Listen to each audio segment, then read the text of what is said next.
Trying to take pictures out here in the Great Sand Dunes, and the wind is 80 kilometers an hour. That's 50 miles an hour for my American friends. It's nuts out here. I was going to try to shoot 4x5, but that's impossible because I have tripods falling over, cameras falling over.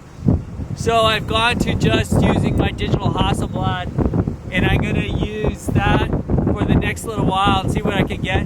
Maybe towards the evening I can use the 4x5, but right now it's nuts out here.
The Great Sandhills of Western Saskatchewan is an incredibly unique 733 square mile ecosystem of active desert sand dunes.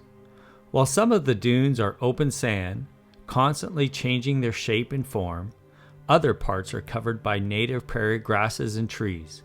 Willows, aspens, cottonwood, and sagebrush surround the dunes. This magical place is one of the largest active sand surfaces in Canada. The dunes were formed over 12,000 years ago, during the last glacial period when the ice sheets retreated from the area, leaving behind great volumes of sand and sediment. The only way to access the dunes is by country gravel roads that run past active ranches and farmland along the way. Numerous species call the sand dunes home: the endangered Ord's kangaroo rat, the threatened slender mouse ear cress, arid goosefoot, Gibson's big sand tiger beetle, sharp-tailed grouse, mule deer, and the pronghorn antelope, to name a few.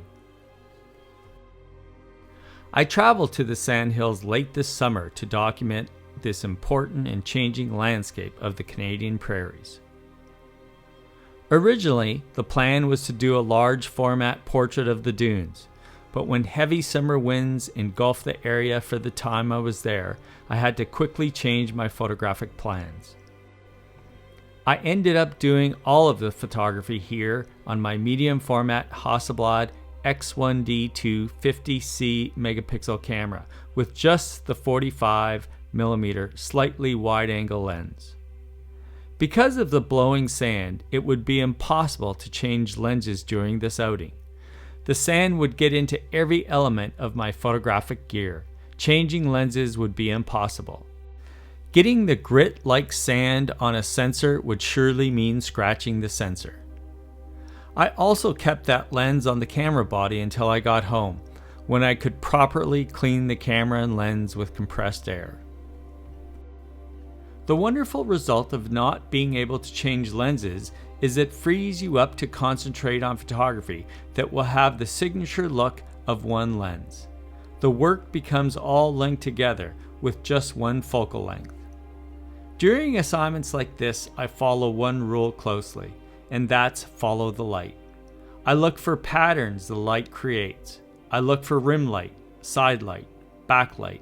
It's always about following the light and watching how the landscape changes with it. Another trip will be planned back to the Sandhills in the spring.